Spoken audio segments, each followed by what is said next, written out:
Waktunya pemulihan terjadi. Keluargaku milikmu, selalu berharga di matamu. Kau satukan, kau berkati untuk kemuliaan-Mu.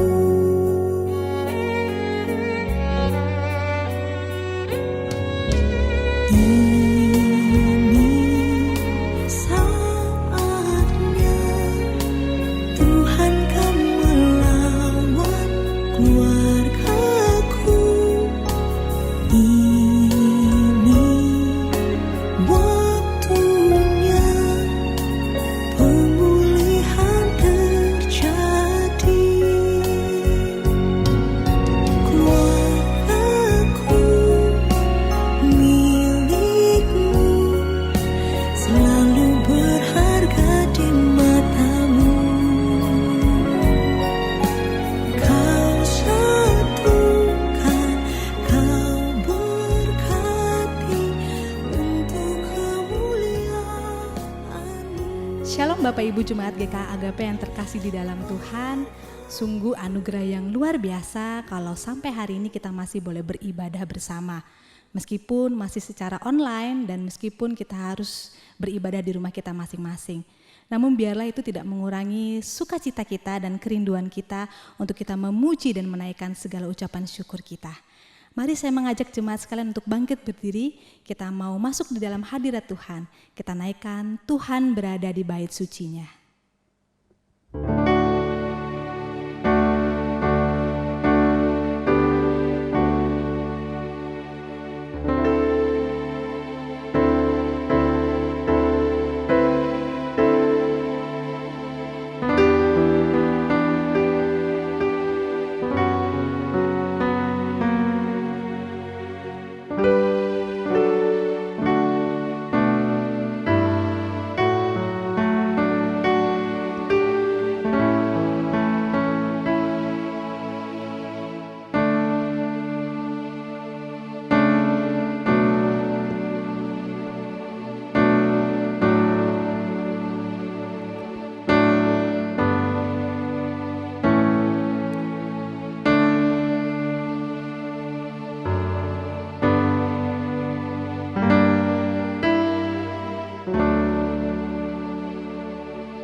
Pertolongan kita dalam ibadah pagi ini adalah dalam nama Tuhan yang menjadikan langit dan bumi.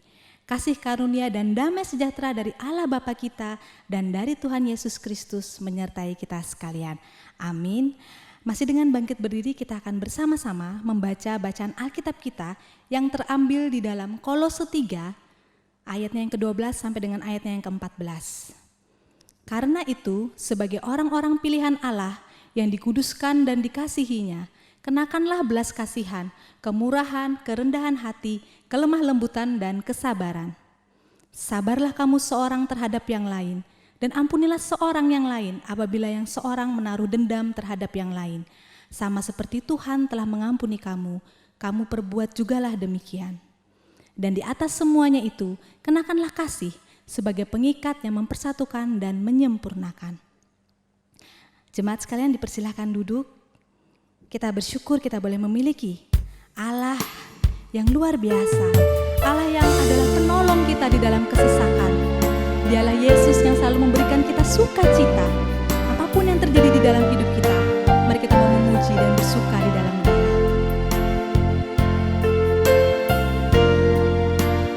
Mari sama-sama katakan, Yesus sukacitaku, Yesus kekuatanku, penolong dalam kesesakan.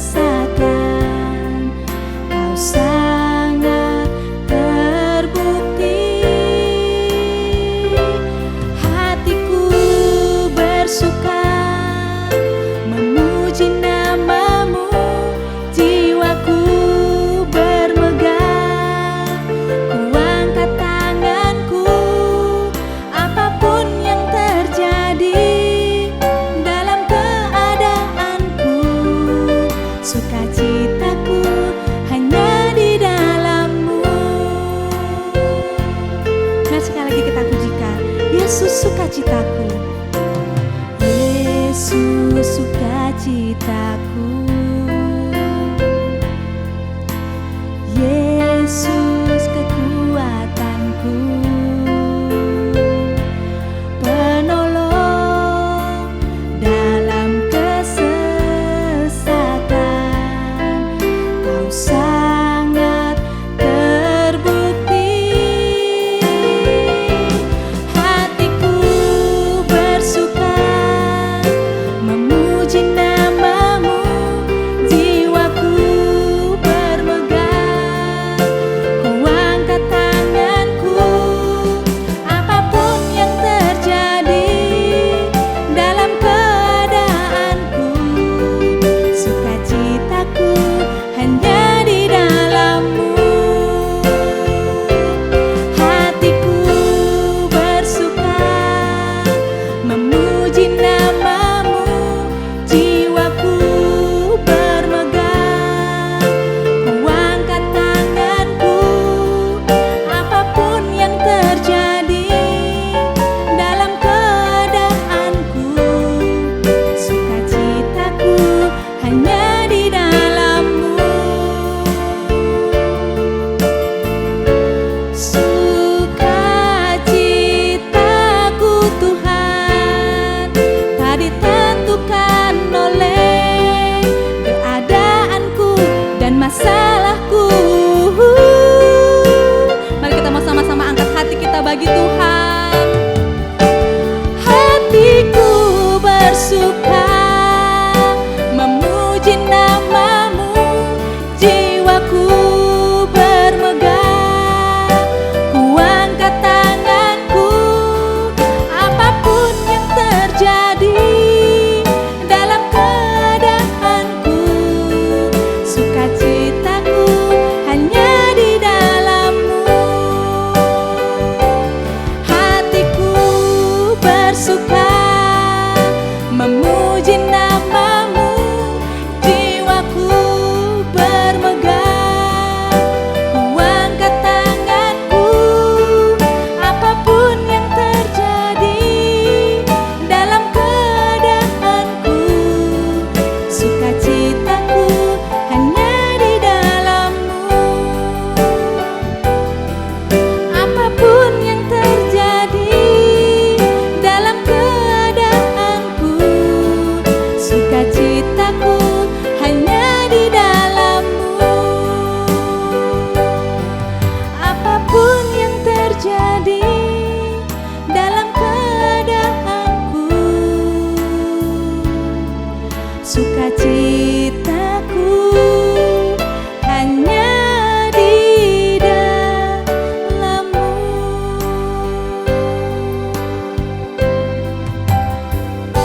Mari kita bersatu di dalam doa. Sungguh kami bersyukur untuk segala kebaikan yang Tuhan sudah nyatakan dalam hidup kami. Terima kasih Tuhan untuk kesempatan kami boleh beribadah, menaikkan segala pujian dan syukur kami. Sekalipun mungkin banyak pergumulan, banyak hal yang tidak baik saat ini kami alami. Ajar kami dan tolong kami Tuhan untuk tetap bersuka cita melewatinya. Karena kami tahu dan percaya bahwa hanya Tuhan yang menjadi sumber pengharapan yang akan selalu menolong dan selalu menguatkan kami. Biarlah hari ini Tuhan Engkau boleh melayakkan setiap kami, ampuni setiap kami Tuhan. Biarlah hati kami hari ini kami boleh bawa kepadamu untuk meninggikan dan memuliakan Tuhan. Tuhan berkati ibadah kami dari permulaan hingga akhirnya. Hanya di dalam nama Tuhan Yesus Kristus kami berdoa dan bersyukur. Amin. Kita bersyukur untuk kasih setia Tuhan yang selalu Dia berikan buat kita. Tak berkesudahan cintanya bagi kita. Bersama Tuhan ku takkan gentar, bersama Tuhan ku takkan takut. Mari kita bersorak-sorai dan bersukacita bagi Tuhan. Mari sama-sama pujikan. Dialah Allah perlindungan hidupku. Kau Allah perlindungan hidupku, perisai dan kekuatanku. Kasih-Mu kekal selamanya. Oh, oh, tiada yang lain dalam hidupku. Cintaku bagimu, hanya Engkau kekal.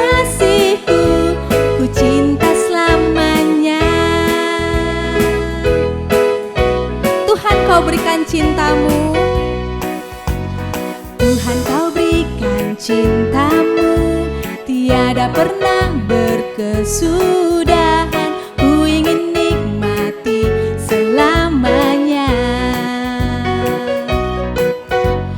Perbuatan ajaib tanganmu warnai hari hidupku. Bersamamu ku tak akan gentar.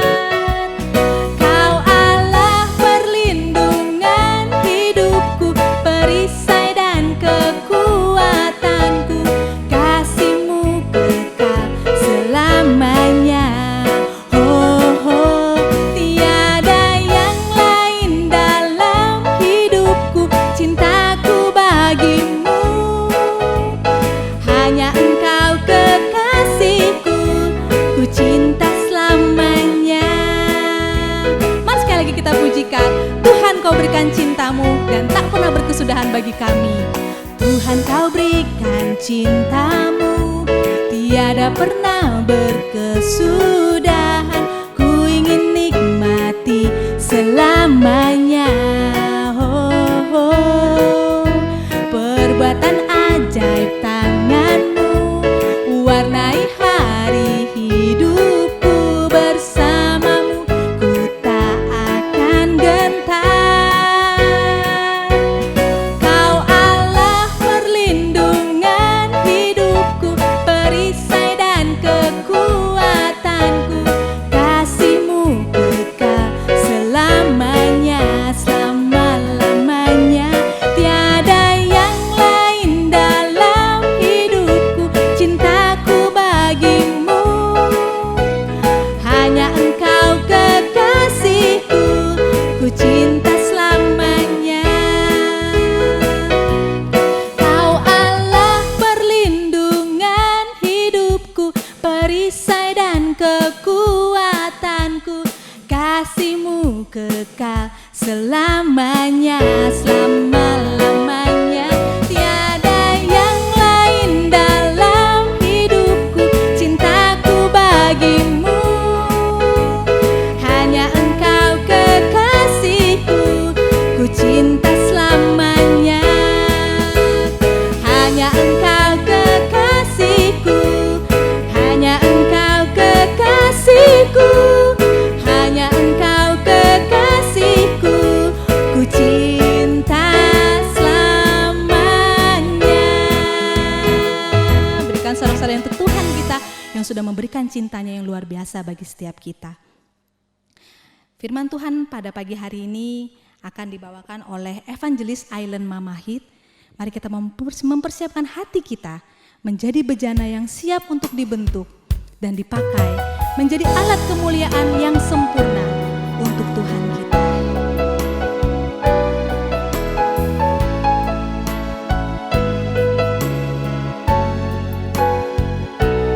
Hanya kepadamu Tuhan kami membawa hidup kami sebagai persembahan yang hidup dan berkenan kepadamu. Hanya kepadamu ku bawa seluruh kehidupanku sebagai persembahan yang hidup dan yang berkenan kepadamu. Karena kasih-Mu Kau memilihku.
panggilanmu.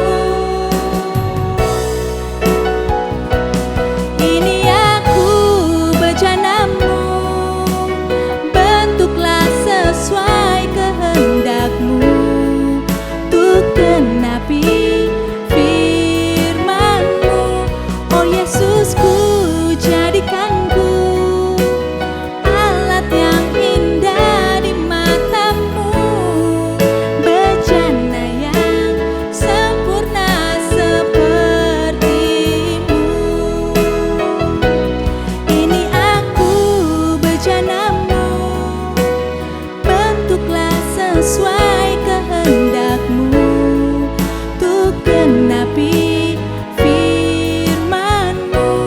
Oh Yesus, ku jadikan ku alat yang indah di mata-Mu, bejana yang sempurna seperti-Mu, bejana yang sempurna seperti-Mu, bejana yang sempurna seperti-Mu. Selamat pagi Bapak Ibu Saudara sekalian, Shalom.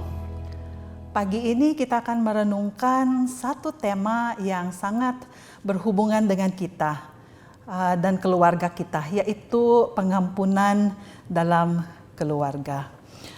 Untuk itu kita akan membaca satu bagian firman Tuhan yang menjadi dasar dari perenungan kita pada pagi hari ini.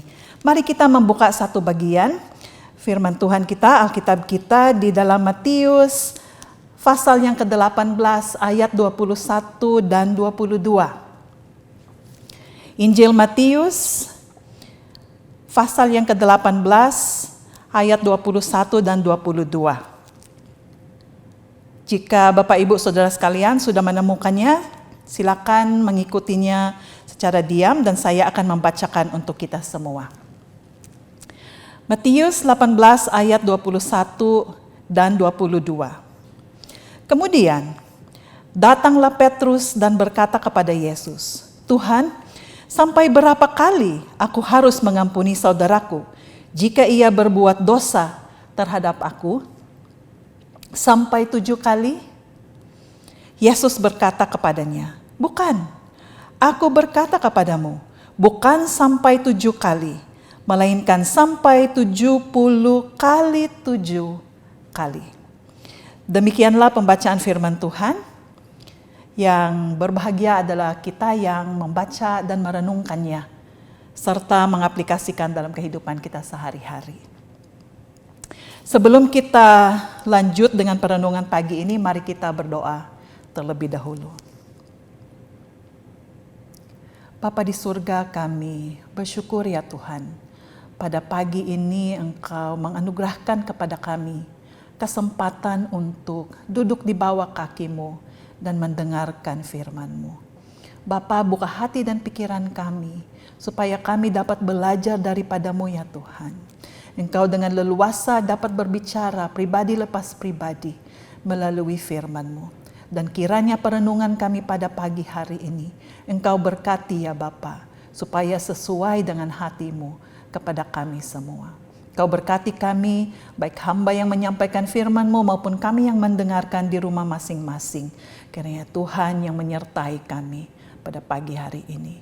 Di dalam nama Tuhan Yesus kami berdoa dan mengucap syukur. Amin. Bapak Ibu Saudara sekalian, ada seorang ayah yang memiliki 12 putra. Dari 12 putra itu dia sangat mengasihi putra yang ke-11 dari semua anak itu. Sebab putra ini lahir pada masa tuanya, sehingga ia membuat jubah yang maha indah bagi putra ini. Nah, tentu hal ini membuat putra-putra yang lain membenci adik mereka. Mereka tidak suka, ya, dan bahkan tidak menyapanya dengan ramah. Apalagi ketika anak ke-11 ini bermimpi 2 kali, yang menunjukkan bahwa dia akan menjadi raja di atas keluarganya. koko-kokonya sangat tidak suka dengan mimpi adik ini, sehingga mereka merencanakan untuk membunuhnya suatu kali ketika dia datang kepada mereka, mencari mereka. Salah satu kokonya tidak setuju adik ini dibunuh dan mengusulkan bagaimana kalau dia dimasukkan saja atau dibuang ke sebuah sumur yang kering. Dengan rencana dia akan menyelamatkannya kemudian. Tapi sebelum koko ini melakukan itu, koko-koko lain telah menjualnya kepada saudagar-saudagar Midian yang membawanya ke Mesir untuk menjadi budak. Koko-koko ini mengarang cerita kepada ayah mereka bahwa adik mereka ini dimakan binatang buas dan membawa jubah maha indah itu sebagai bukti. Nah, sampai di sini Bapak Ibu Saudara sekalian sudah tahu bahwa kisah ini adalah tentang Yusuf. Di perbudakan, Yusuf mengalami berbagai tantangan. Bahkan dia dituduh untuk memperkosa istri dari majikannya, sehingga dia harus dijebloskan ke dalam penjara. Nah, di dalam penjara dia bertemu dengan dua orang yang pernah bekerja dengan Firaun. Singkat cerita, dua pekerja ini bermimpi. Dan Yusuf memberi interpretasi untuk mimpi tersebut. Kemudian Yusuf dipanggil ke istana Firaun. Karena suatu malam Firaun bermimpi juga.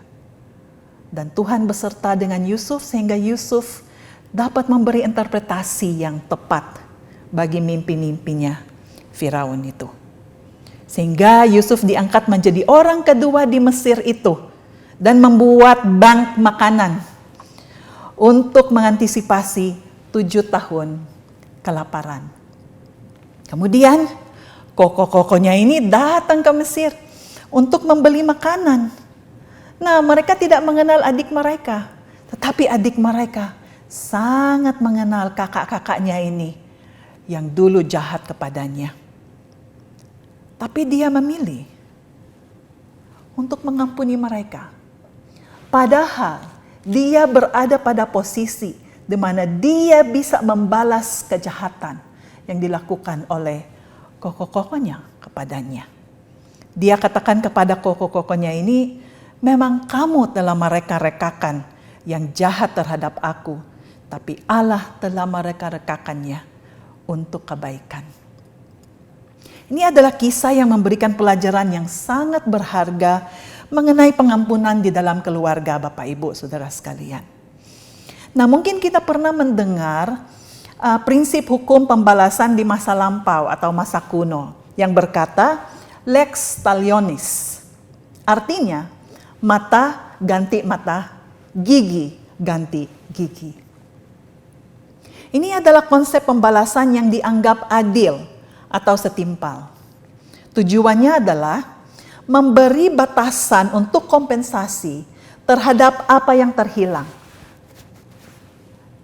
Atau memberikan retribusi yang adil. Tapi kadangkala kita sebenarnya tidak tahu apa hukuman atau pembalasan ganti rugi selalu tidak adil atau apa itu yang setimpal. Perkiraan kita tentang apa yang seharusnya ganti rugi selalu sangat subjektif. Karena itu menurut perkiraan kita. Seorang yang ketahuan mencuri sandal misalnya, bisa saja dipukuli massa sampai mati. Nah, apakah ini setimpal? Tentu tidak. Karena kesulitan menentukan ukuran itu, kita diminta untuk berfokus bukan pada hukuman, melainkan kepada pengampunan. Namun pengampunan ini juga sulit dimengerti. Apa hakikat atau konsepnya pengampunan itu? Bagaimana saya mengampuni? Apa pengampunan yang tepat terhadap orang, khususnya anggota keluarga yang sudah bersalah kepada kita? Bapak Ibu Saudara sekalian, pada pagi ini ada 3 hal yang kita renungkan dari ayat yang kita baca tadi itu. Yaitu yang pertama, Pertanyaan Petrus tentang pengampunan. Yang kedua adalah pengampunan menurut Yesus. Dan yang ketiga adalah pengampunan sebagai syarat masuk kerajaan sorga. Mari kita lihat yang pertama, yaitu pertanyaan Petrus. Ini juga pertanyaan praktis yang ditanyakan oleh Petrus kepada Tuhan Yesus. Di ayat-ayat sebelumnya, Yesus baru saja menjelaskan kepada murid-muridnya tentang pertikaian antara dua anggota keluarga. Nah, di ayat 15-20, kalau kita membaca mulai dari ayat 15 terlebih dahulu, di sini dikatakan, apabila saudaramu berbuat dosa, tegurlah dia di bawah 4 mata. Jika ia mendengarkan nasihatmu, engkau telah mendapatnya kembali. Nah, istilah saudara di sini menggunakan bahasa Yunani, yaitu kata ho adelphos. Artinya saudara sekandung, bukan saudara seiman. Nah, ini seringkali disalahpahami bahwa saudara di sini adalah saudara seiman, bukan. Dari bahasa aslinya sebenarnya ini saudara sekandung. Ya. Nah, Petrus bertanya, Tuhan, sampai berapa kali aku harus mengampuni saudaraku? Kata yang sama digunakan di ayat 21 ini. Kata ho adelphos. Berarti, sampai berapa kali aku harus mengampuni saudara sekandungku jika ia berbuat dosa terhadap aku? Lalu, tanpa menunggu jawaban Yesus, ia memberi alternatif jawaban dalam bentuk pertanyaan. Sampai 7 kali? Oh, jawaban Petrus ini royal banget, Bapak Ibu. Menurut dia, Petrus memberi alternatif jawaban yang cukup generous dalam tradisi orang Yahudi. Ya, padahal menurut Talmud, yaitu kitab pengajaran para rabi Yahudi pada masa itu, perbuatan-perbuatan dosa yang bisa diampuni hanya sebanyak 3 kali. Setelah itu, maka hukuman harus dijatuhkan kepada orang yang berbuat dosa, setimpal dengan kesalahannya. Mahatma Gandhi pernah berkata, "An eye for an eye will make the world worse." Mata ganti mata akan membuat dunia lebih parah. Artinya apa? Jika setiap orang menuntut supaya kerugian yang dia alami dibayar dengan setimpal, dunia ini akan makin kacau. Mungkin memang kita akan puas jika kerugian yang kita rasa kita alami akan diganti sesuai dengan apa yang kita anggap setimpal. Tapi biasanya itu kepuasan sesaat, karena tidak akan pernah menyelesaikan apa-apa. Nah, Bapak Ibu Saudara sekalian, apakah kita memiliki pemahaman yang sama seperti Petrus, yaitu mengampuni 7 kali? Atau pada umumnya seperti orang-orang Yahudi yang berpegang pada Talmud, 3 kali saja. Lebih dari 3 kali, saya tidak mau mengampuni lagi. Atau karena kita telah dirugikan, maka kita tidak dapat mengampuni saudaraku yang telah berbuat dosa kepadaku. Sampai berapa kali kita harus mengampuni anggota keluarga kita yang telah berbuat dosa kepada kita? Apa sesungguhnya pengampunan yang diajarkan Allah kepada kita? Nah, hal yang kedua yang kita renungkan adalah pengampunan ala Yesus. Pengampunan menurut Yesus. Saudara-saudara sekalian, jawaban Yesus tentang pengampunan adalah standar atau konsep yang paling tepat, yang harus menjadi pegangan untuk setiap orang Kristen ketika ia telah dirugikan oleh orang lain, khususnya anggota keluarga kita. Yesus berkata, bukan 7 kali, bukan 3 kali bahkan, tetapi sampai 70 kali 7 kali. Itu yang dikatakan di dalam ayat 22 dari pasal yang kita bacakan tadi. Nah, kita tidak dapat menafsirkan angka yang Tuhan sebutkan ini secara literal atau secara harafiah. Karena ini adalah angka simbolik. Dalam budaya Yahudi, ini adalah contoh yang indah tentang dimensi angka yang bukan saja memiliki nilai numerik, tetapi juga memiliki nilai emosional. Ya, dengan penyebutan angka ini, Yesus sebenarnya ingin mengatakan bahwa jika ada orang yang berbuat dosa kepada kita, kita harus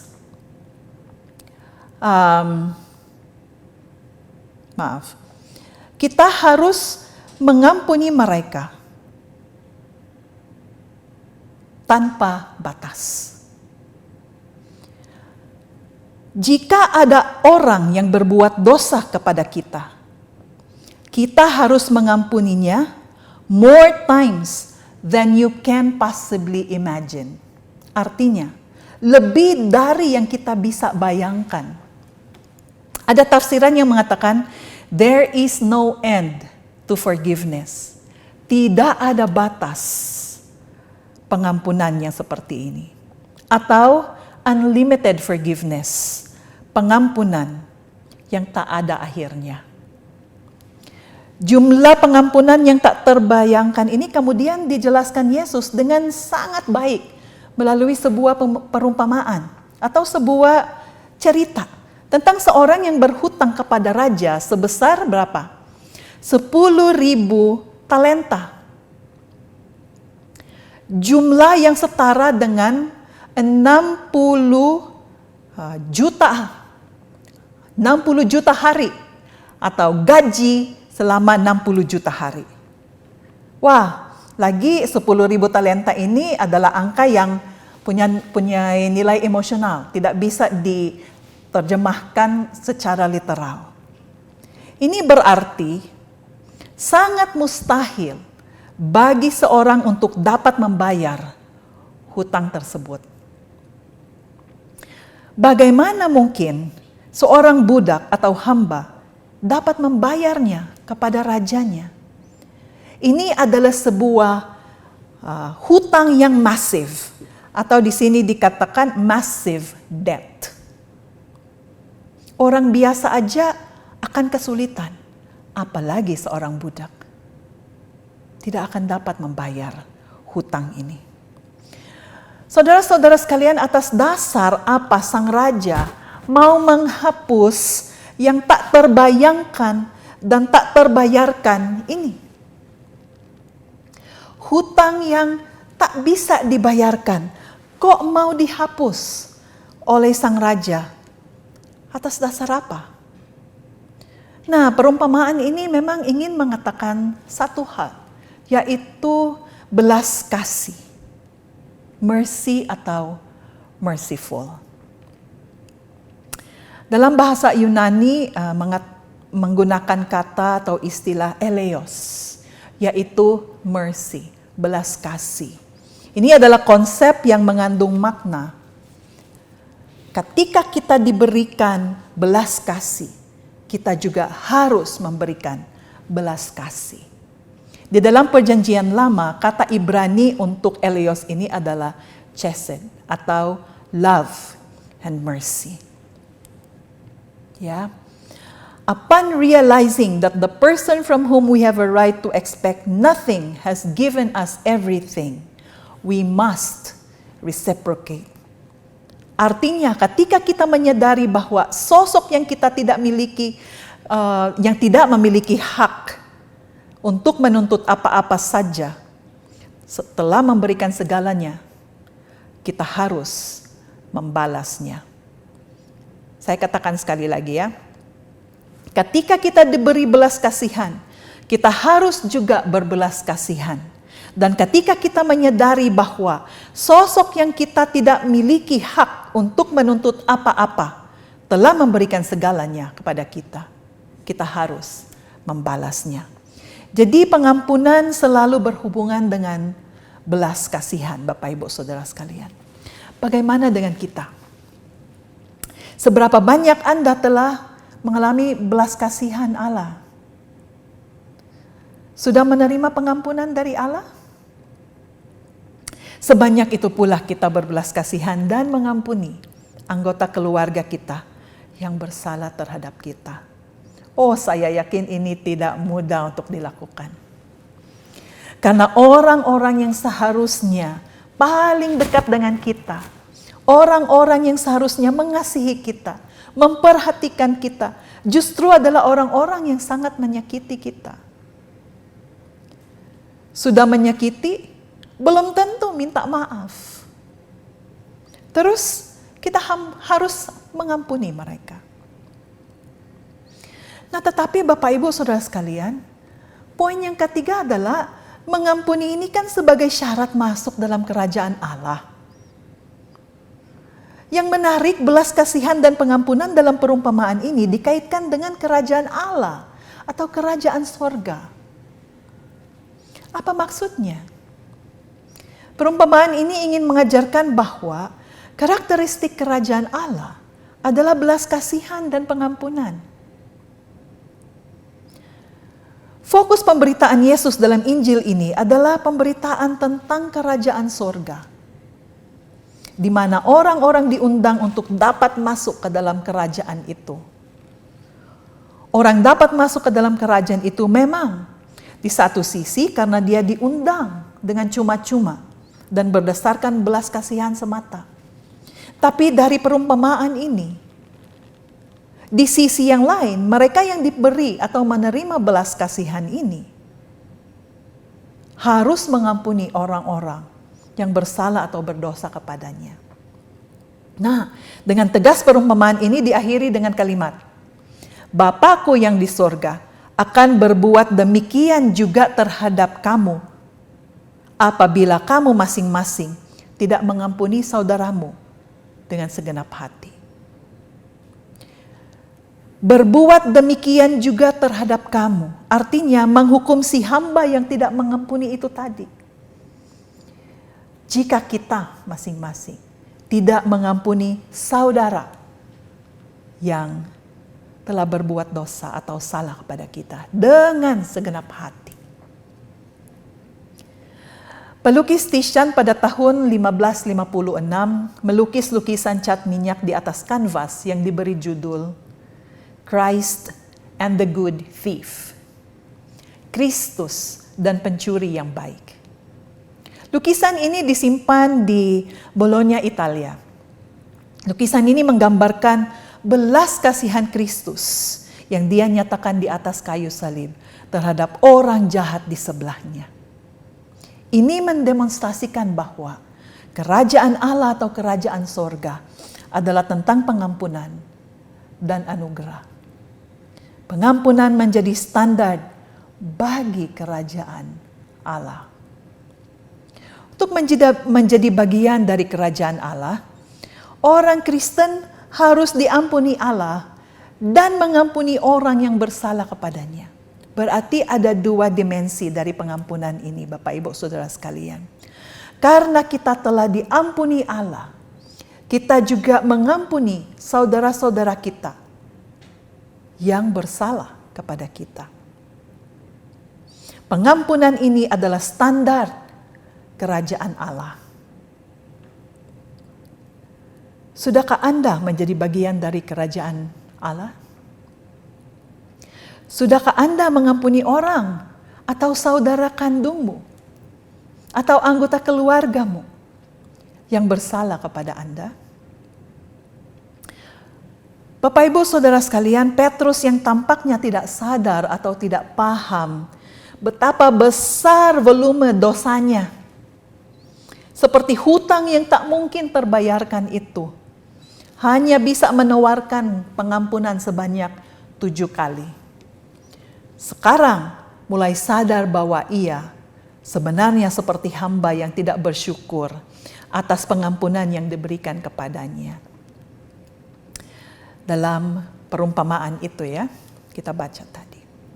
Yesus mengakhiri perumpamaan itu secara terbuka atau open-ended untuk membiarkan Petrus bebas membuat aplikasi perumpamaan ini bagi dirinya. Jika Anda membaca ulang perumpamaan ini, apakah Anda juga akan berpikir seperti Petrus? Yang hanya dapat mengampuni sedikit saja atau mungkin tidak sama sekali. Padahal Anda dan saya telah menerima belas kasihan yang begitu besar, yaitu pengampunan Allah bagi semua dosa kita. Dosa yang sangat besar dan bahkan terus-menerus kita lakukan sampai hari ini. Dan kita terus-menerus menerima anugerah pengampunan dari Allah sampai pada hari ini. Semakin banyak kita menerima belas kasihan dan pengampunan Allah, sebanyak itu pula kita berbelas kasihan dan mengampuni saudara atau sesama anggota keluarga kita yang telah berbuat dosa dan kesalahan kepada kita. Bapak, Ibu, Saudara sekalian, secara manusiawi ini sangat tidak mudah untuk dilakukan. Sangat sulit untuk dilakukan. Tetapi kita tidak melakukannya dengan kekuatan kita sendiri, dengan kemauan kita sendiri, karena kita tidak bisa. Hanya dengan pertolongan Tuhan, kita dapat memberikan pengampunan, belas kasihan kepada orang-orang yang bersalah kepada kita, bahkan anggota keluarga kita sekalipun, saudara kandung kita sekalipun, bahkan mungkin orang tua atau anak kita. Hanya belas kasihan yang kita terima dari Allah yang akan memampukan kita juga untuk berbelas kasihan dan mengampuni orang-orang yang bersalah kepada kita. Amin. Mari kita berdoa sekali lagi, Bapak Ibu.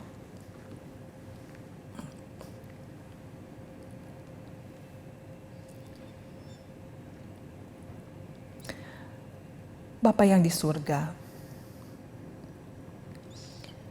kami telah mendengarkan perenungan firman-Mu pada pagi ini. Jika ada di antara kami yang sedang mengalami kesulitan atau masalah berhubungan dengan saudaranya atau anggota keluarganya, mungkin dia disakiti, dihianati oleh saudara kandungnya sendiri atau anggota keluarga lainnya, dan ia merasakan begitu sakit di dalam hatinya sehingga ia sulit untuk mengampuni. Kiranya firman-Mu akan berbicara kepada kami semua ya Tuhan, untuk melepaskan pengampunan, karena kami terlebih dahulu telah menerima belas kasihan dan pengampunan atas dosa kami yang begitu besar, yang terus-menerus kami lakukan. Oleh karena itu ya Tuhan, berikan hati yang ingin dan rela untuk mengampuni. Bahkan ketika saudara kami tidak meminta maaf atau tidak meminta ampun kepada kami. Mampukan kami ya Bapa. Berikan belas kasih dalam hati kami, supaya kami bisa berbelas kasihan kepada saudara kami yang berdosa kepada kami. Kami pun sendiri ya Bapa, yang sangat butuh belas kasihan daripada-Mu. Karena Tuhan yang menolong kami juga. Terus menunjukkan belas kasihan-Mu kepada kami atas dosa-dosa kami. Ampunilah kami ya Tuhan. Ampunilah kami. Dan terima kasih untuk firman-Mu. Kiranya Engkau berikan kekuatan kepada kami untuk melakukannya dalam kehidupan kami sehari-hari. Di tengah-tengah keluarga kami yang mungkin ada masalah pada saat ini. Ya Tuhan yang menolong kami semua. Di dalam nama Tuhan Yesus kami berdoa dan bersyukur. Amin. Biarlah kasih dan pengampunan selalu ada di dalam keluarga kita. Biarlah Tuhan menolong, memulihkan, dan melawat setiap keluarga kita masing-masing. Sehingga kita boleh menjadi keluarga yang memuliakan Tuhan. Keluarga yang boleh mempersembahkan hidup kita hanya bagi Tuhan.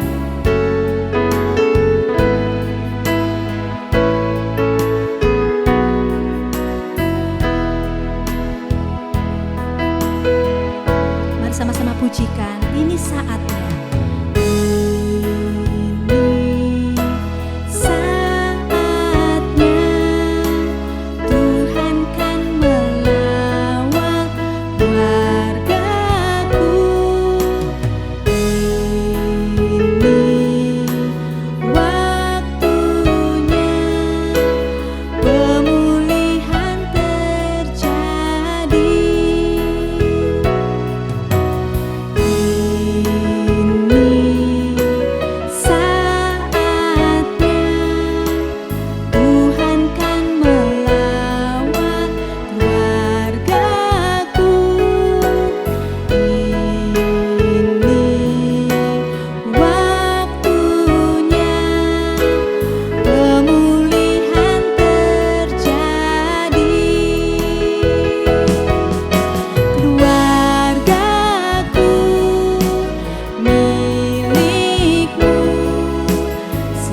mengakui pengakuan iman rasuli.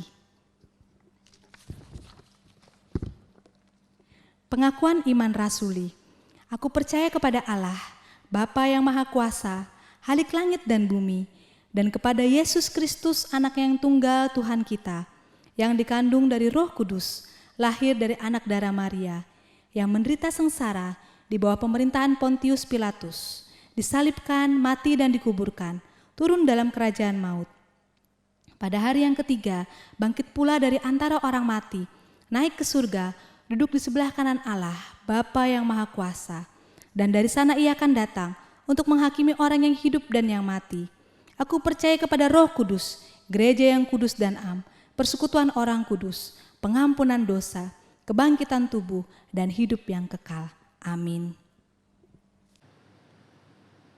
Mari kita masuk di dalam doa. Bapa yang maha baik, Bapa yang murah hati, kami bersyukur Tuhan atas segala pemeliharaan-Mu, kebaikan-Mu, cinta kasih dan anugerah Tuhan yang terus-menerus ada dan hadir di dalam kehidupan kami. Meskipun kami memasuki masa pandemi yang terus berlarut-larut, tetapi kami sadar Tuhan bahwa kalau kami boleh melewati hari demi hari, itu semata-mata karena anugerah dan kasih Tuhan. Kami juga bersyukur pagi hari ini, Tuhan memberikan kami kesempatan untuk menaikkan doa kami. Secara khusus kami terus mengingat keadaan bangsa negara kami, khususnya situasi keamanan setelah pasca dari terbitnya Undang-Undang Cipta Kerja. Kami tahu ada ketidakpuasan dari para buruh, kami tahu ada hal-hal yang belum dikomunikasikan dengan baik.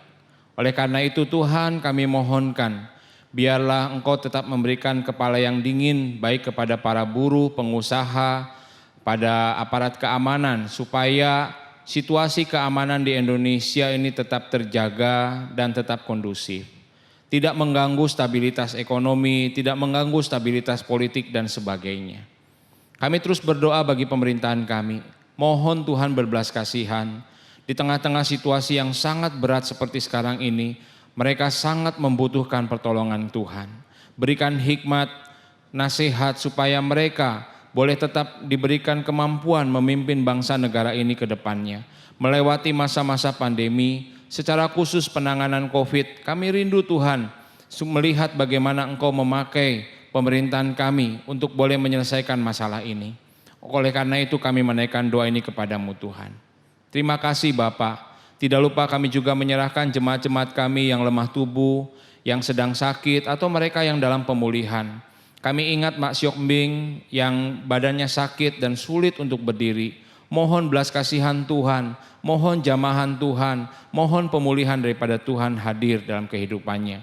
Kami juga teringat untuk Bu Santi, kami juga teringat untuk Ibu Jaicu, kami juga teringat untuk Bapak Li Irawan, kami juga teringat untuk Saudara Iwan. Mohon Tuhan jamah mereka. Biarlah pemulihan daripada Tuhan senantiasa memberikan mereka kekuatan, sukacita, dan pengharapan senantiasa. Terima kasih Bapak. Tidak lupa kami juga berdoa bersyukur bersama-sama jemaat kami, mereka yang berulang tahun di minggu ini. Baik untuk Ibu Feni Utami, kami berdoa juga untuk Bapak Singgi Raharjo, kami juga berdoa untuk Bapak Jatindra, kami juga berdoa untuk Ibu Adelia. Mohon Tuhan juga memberkati mereka dalam pertambahan usia mereka. Keluarga mereka Tuhan berkati, kehidupan mereka Tuhan berkati. Pergumulan-pergumulan yang mungkin saat ini sedang mereka hadapi, biarlah mereka boleh berharap hanya kepada Tuhan dan terus menantikan pertolongan Tuhan. Tuhan berkati dengan sukacita dan ungkapan syukur pertambahan usia yang mereka alami. Kami juga menyerahkan untuk ibadah ataupun pelayanan kami sepekan ke depan.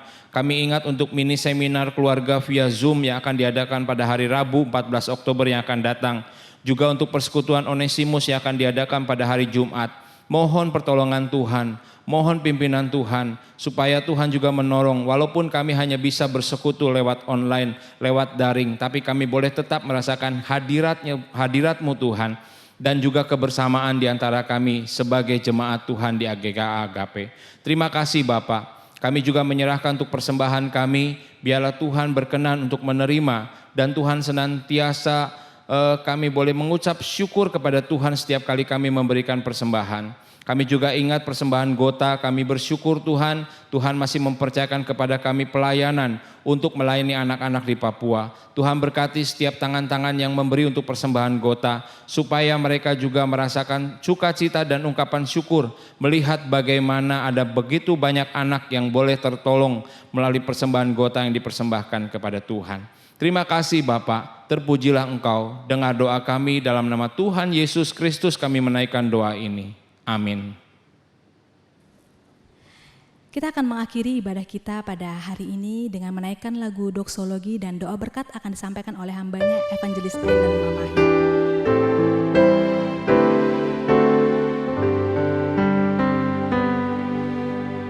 Puji Allah Bapa Putra, puji Allah Roh Kudus, ketiganya yang esa, pohon selamat sumber berkat.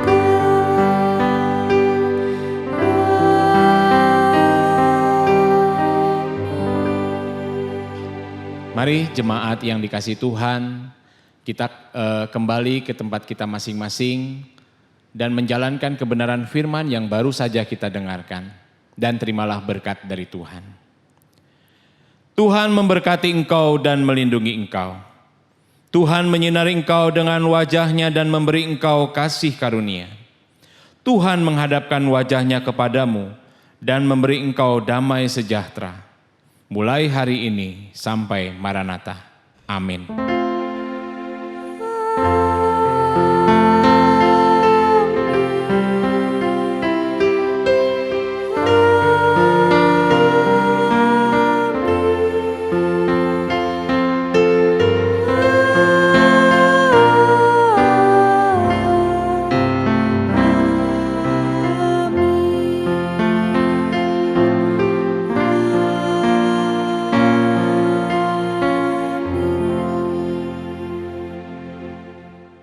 Ibadah kebaktian kita selesai, silahkan mengambil saat teduh. Salam sehat untuk keluarga semua, Tuhan Yesus memberkati.